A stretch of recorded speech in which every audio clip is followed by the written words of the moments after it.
warahmatullahi wabarakatuh.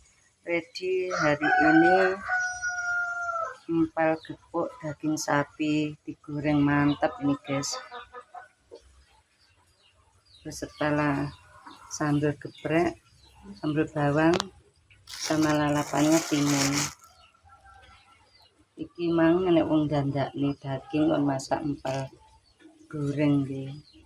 Engko ndure nek taburan serundeng kok bumbune kuwi mantep ya. Iki lho.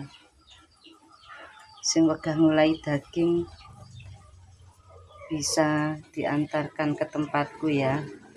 Dandakne lah cara anune dandakne masakan. Oke, sambel timun. Sudah siap mau antar ini. Ini sekilo dadi 17 potong. Potongannya gede-gede.